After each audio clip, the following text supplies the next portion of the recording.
Dans le cadre de la Journée internationale des soutiens aux victimes de la torture célébrée le 26 juin de chaque année, l'Organisation mondiale contre la torture, en collaboration avec l'ONGDH, Alliance pour l'universalité des droits fondamentaux, a organisé le 7 juillet au centre Carter de la MONUSCO un atelier de formation à l'attention des défenseurs des droits de l'homme congolais. Ces travaux ont tourné autour du thème « La protection des défenseurs des droits de l'homme contre les risques de torture, des détentions arbitraires, des mauvais traitements et des détentions préventives prolongées. » Il était important de faire cet atelier au regard de la situation des droits humains en RDC, où de nombreux défenseurs ont encore besoin de capacités, de renforcement de capacités, mais aussi sont victimes d'intimidation, de harcèlement, de menaces. Certains sont en détention arbitraire, y compris prolongée. Donc le premier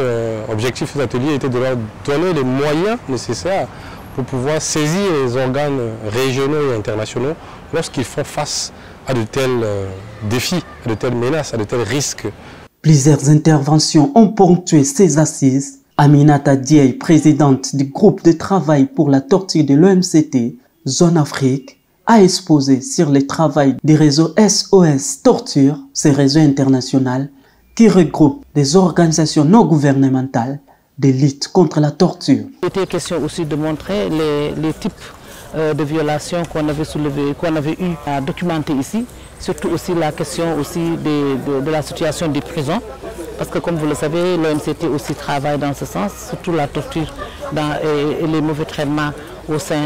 des prisons. On a eu à ramasser tout ce qu'on a fait ici, les actions urgentes aussi qui ont été faites quand des défenseurs sont menacés. Il y a le cas de Tchebeya, il y a le cas de Pascal, donc il y a énormément de cas qu'on a eu à alerter et pour le montrer à travers le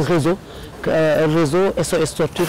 que l'OMCT a mis en place et qui englobe plus de 200 organisations à travers le monde. Abordant la situation des défenseurs des droits de l'homme en RDC, Maître Henri Wembolua Ochudi, président de l'AIDEF, a fait savoir que les DDH courent plusieurs risques dans l'exercice de leur métier du fait, entre autres, du manque du cadre légal national les protégeant. Et pour pallier à ces vides juridiques, une option préliminaire, celle de la dotation d'un édit au niveau de la province de Kinshasa, c'est en attendant le vote de la loi sur les défenseurs des droits de l'homme au niveau du Parlement. Dr Isidore Djega, conseiller principal à droits humains de l'OMCT, Zone Afrique, est quant à lui revenu sur les mécanismes internationaux de la protection des DDH contre la torture. Il y a de nombreux mécanismes, notamment des mécanismes conventionnels et des mécanismes non conventionnels. On peut voir au niveau africain la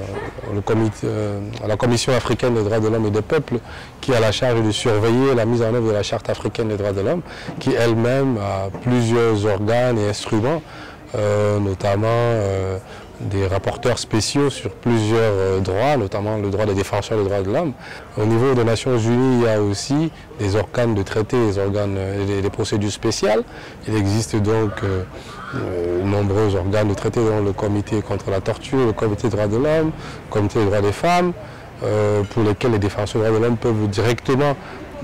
déposer des communications individuelles, c'est-à-dire des plaintes sur les potentielles violations dont ils auraient fait l'objet. Il existe aussi donc des mécanismes spéciaux, dont le rapporteur spécial sur les défenseurs des droits de l'homme, qui a aussi la charge de pouvoir instruire les plaintes, de pouvoir faire des appels urgents et de faire des visites dans les pays. Cet atelier de formation a connu l'appui de l'Union européenne.